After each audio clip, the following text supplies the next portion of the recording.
কিছু ভাবতে পারি না যে আমরা বাঁচবো, মা বাবার মুখ দেখবো, তারপরে ভাই বোনের মুখ দেখবো। শুধু ভাই বোনের জন্যে গার্মেন্টসে চাকরি করতে এসেছি, ছোটো ভাই বোনের জন্যে।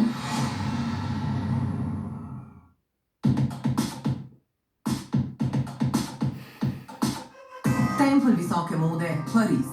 V minulih dneh so na slovitem pariškem tednu mode zveneča oblikovalska imena svetu pokazala, kakšni bodo trendi prihodnje sezone, kaj se bo prodajalo in nosilo prihodnjo pomlad in poletje. Britanska modna oblikovalka Stella McCartney je svojo zadnjo kolekcijo posvetila gobam. Odločena, da modni industriji povrne zavest, je v modernistično stavbo Oskarja Niemajerja prinesla svojo znamenito torbico Frame, narejeno iz micelija oziroma podgobja. McCartneyjeva, predana zagovornica trajnostne mode, že leta sodeluje z laboratorijem, v katerem brez vode in z malo elektrike gojijo gobe, ki jih nato stisnejo v gobje usnje. Predhodnica gobje torbice je istoimenska iz veganskega usnja. Srednja velikost stane okoli 1500 evrov. A kaj sploh je trajnostna moda? Koliko stane? Kdo si jo lahko privošči? Je to le trend ali gibanje, ki bi mu morali slediti vsi? Se trajnostno modo v tako zahtevni industriji, kot je modna, sploh da preživeti? In kaj na drugi strani povzroča? Hitra moda, ki je cenovno dostopna širšim množicam.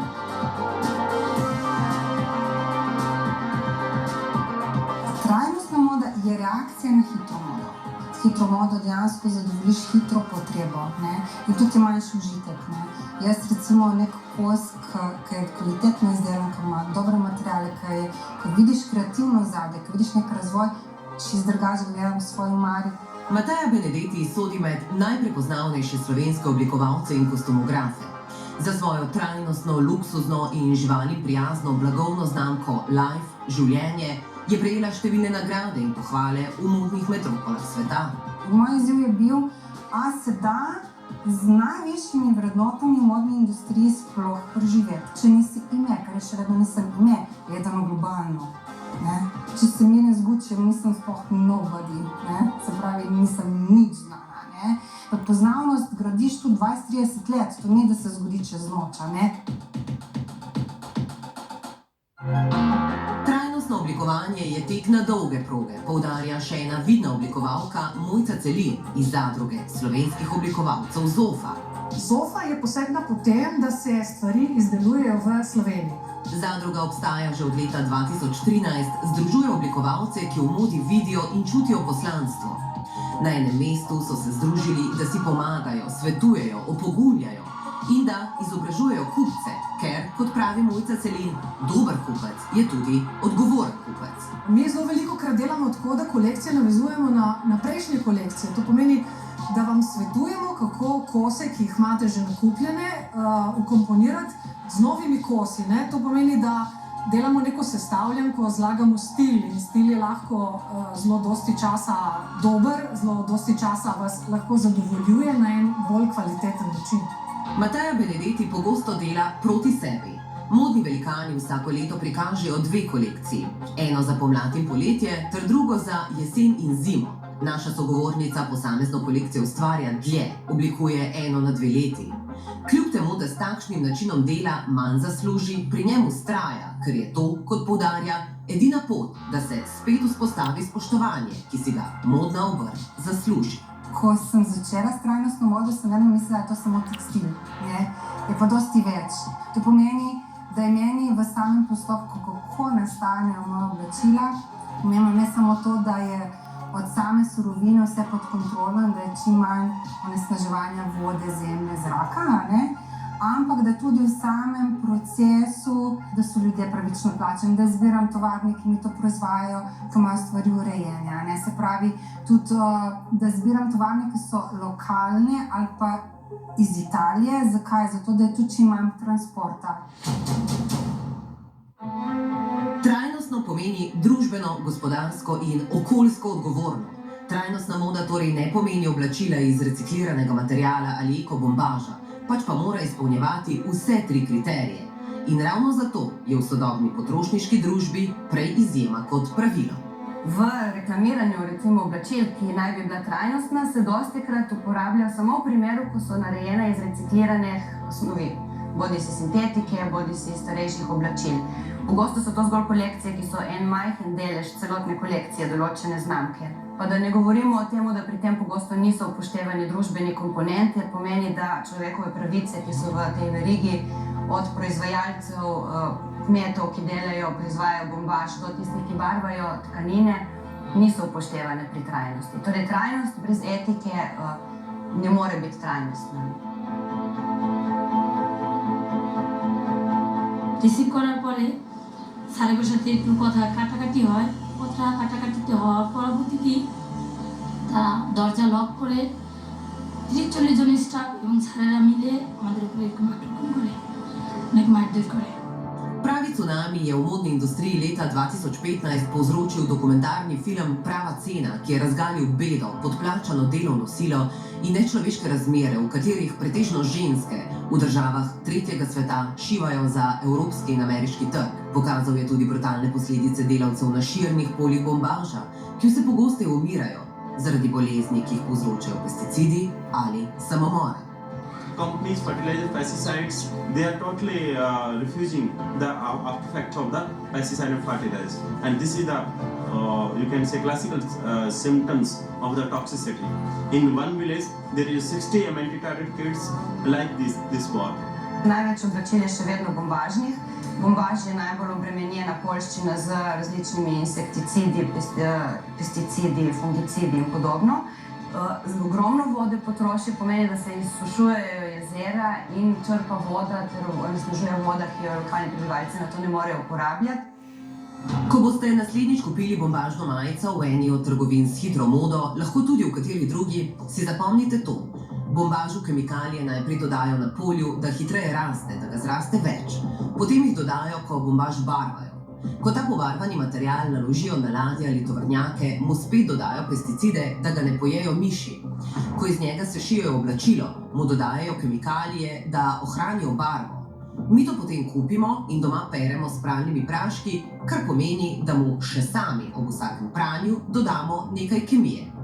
Tudi zato pomembna razlika. Neobdelan bombaž se razkraja 6 mesecev, obdelan bombaž pa neverjetnih 500 let. Živa Kavka Gobo iz društva Fokus in Živa Lopatič iz Pravične trgovine ob tem poudarjata. Na svetovnem jugu se vsako leto proizvede od 80 do 150 milijard oblačil. A vedeti je treba, to niso oblačile za ves svet, pač pa za bogatejši svetovni sever, za nas, za devetino svetovnega prebivalstva, za milijardo ljudi, ki živimo v Evropi ali Ameriki. Pravična trgovina na ljubljanskem Starem trgu obstaja od leta 2004. Je sistem in hkrati gibanje, ki se je začelo vzpostavljati kmalu po drugi svetovni vojni z namenom, da za dobrine, ki k nam prihajajo od vsepovsod in jih uporabljamo vsak dan, tisti, ki so jih naredili, dobijo pošteno, pravično plačilo. A kako naj potrošnik ve, katera šivilja, denimo iz Bangladeša, je plačana pošteno? So etikete na oblačilih, da je obleka narejena v Evropi, denimo v Italiji, garancija, da tam delavcev ne izkoriščajo? Italija je precej velik problem, predvsem zaradi mafije, ki dejansko omogoča, da to vrstne tovarne obstajajo tam. Naturalmente bisognerà valutare tutti i particolari. Avete visto i modelli? Noi vogliamo la perfezione, voi lo sapete. Chi non può garantire questi livelli di qualità è pregato di astenersi dalle offerte. Tudi če so stvari narejene v Evropi, ne pomeni, da so narejene etično, zato ker tudi v Evropi obstajajo tovarne, kjer se izkorišča delavce. In recimo zdaj, ko se je prišlo do migrantske krize, ko vedno več ljudi migrira v Evropo, se že na poti ustavljajo in se jih tudi vključuje v izdelavo oblačil. Na drugi strani pa ni nujno, da je vse, kar je narejeno v Bangladešu, slabo, neetično. Tudi tam so podjetja, ki oblačila proizvajajo v urejenih tovarnah in svoje delavce plačujejo pošteno. Kaj je razlika med to majico in recimo majico s potiskom, ki jo lahko kupimo v eni od trgovin s hitro modo? Prva razlika je osnovni material. Se pravi, osnovni material je izdelan trajnostno in fair trade, se reče, certifikat za pravična trgovina. Potisk je pa digitalni na vodni osnovi brez težkih kovin. Ta torbica, najprej so skvačkani ti krogi, potem je to obkvačkano in potem je skupaj sešito in tukaj noter je sigurno ene 100 ur dela, ne.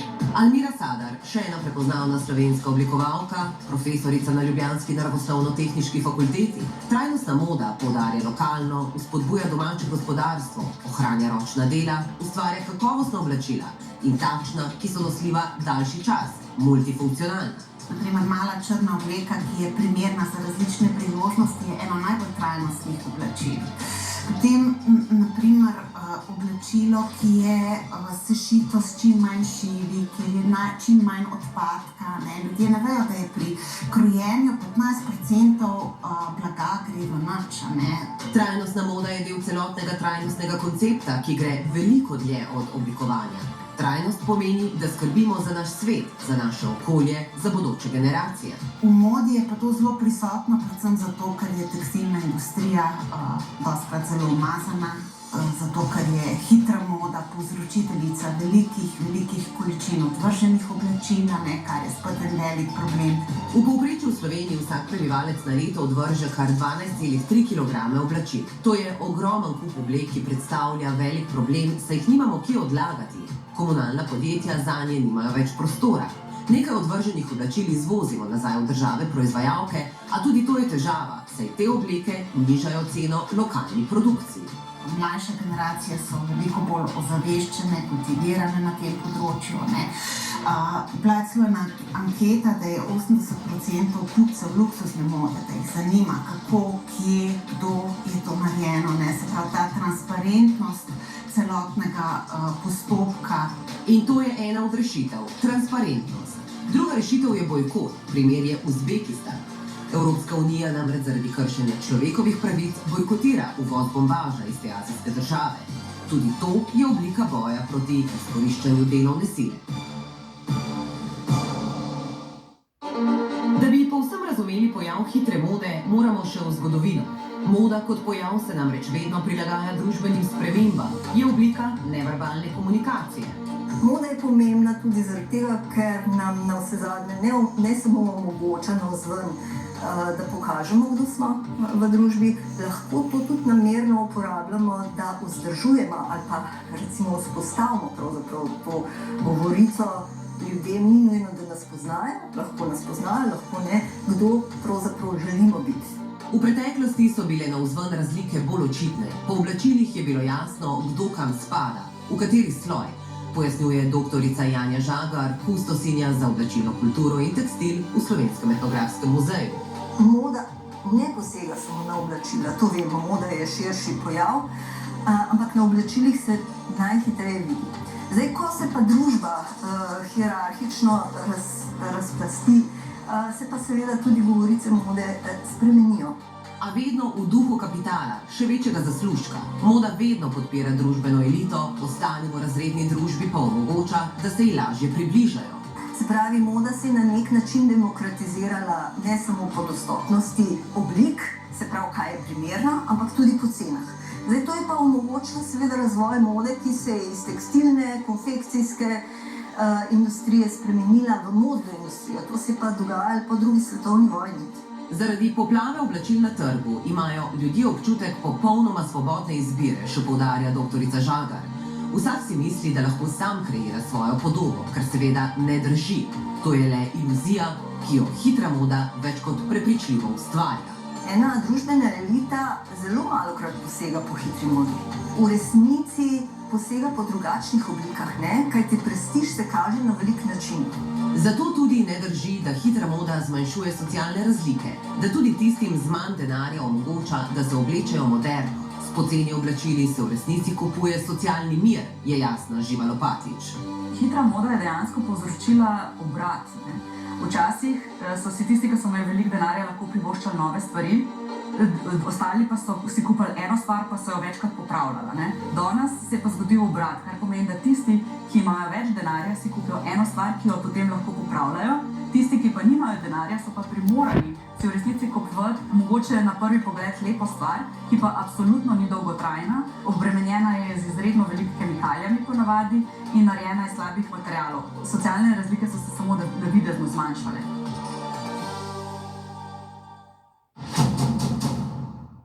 mode je pojav, ki ga ne moremo ignorirati, ne? On je. In je seveda zelo dober pokazatelj družbeno-političnih razmer. Ta pojav je odgovor na potrebe ljudi, ki ne morejo poseči po dragem. Zelo se je razpasel, postal je obsesija, ki jo je težko krotiti, še posebej, ker nagovarja mlade, svari Mojca Celin. Proizvajalci hitre mode naredijo preko 50 kolekcij na leto. To pomeni novo kolekcijo vsak teden. In mnogi mladi čutijo, da morajo tem tedensko spreminjajočim se trendom slediti zato, da bodo med vrstniki sprejeti. Nič ni narobe, če mladi eksperimentirajo in gradijo svoj modni jaz. Tukaj manjka ena stopnja, ki bi te mlade potem prevzela in jih izobrazila, da je pač to samo neka vmesna stopnja v njihovem razvoju in da je treba pač z odraslostjo prevzeti tudi neke druge odgovornosti v življenju in to je tudi drugačen način oblačenja. Dotlej smo naš planet ali pa naše razmišljanje o oblačilih pripeljali, a ne, ni pa prav. Zato je ključno ozaveščanje, izobraževanje in zgledi, primeri dobrih praks. Leta 2011 je ameriška blagovna znamka Patagonia v časniku New York Times objavila oglas s pozivom: ne kupite te jakne. Potrošnikom so želeli sporočiti, da ni treba brezglavo zapravljati le zato, ker so cene občutno znižane. Ta akcija prav na Black Friday, ko vemo, da je to najhujši potrošniški dan na svetu, da je uspela s to svojo marketinško akcijo opozoriti na to, da ni vse, kar kupiš, dobro, ampak da je mogoče boljše kupovati manj, pa tisto dobro. 40% oblačil, ki jih kupimo, oblečemo enkrat ali pa celo nobenkrat. To pomeni, da ležijo v naših omarah in da se na njih nabira prah. Oblačila pa bi morala biti dlje v uporabi, morala bi krožiti, ne pa da jih odvržemo, ko se jih naveličamo. Bistvo mode ni, da se ves čas spreminja, pač pa trajna lepota oblačila, ki jih cenimo, na katera se morda celo čustveno navežemo. Trajnostna moda ni le trend, pač pa nuja. In vsak med nami lahko začne pri sebi. Manj kupovanja, več ponovne uporabe, popravljanja, kupovanje iz druge roke. To ne pomeni, da nikoli več ne boste kupili bele kratke majice za 5 evrov. Najbrž jo boste, a kupite le eno, ne pa več njih, samo zato, ker so poceni. Od teh 5 evrov, ki jih boste plačali, bo šiviljsko podjetje na drugem koncu sveta zelo verjetno dobilo le 5 centov. Šivilja pa tam zelo verjetno dela za pičlih $100 na mesec. Kupovati trajnostno zato pomeni tudi skrb za človeka, za njegovo dostojanstvo in osnovne človekove pravice.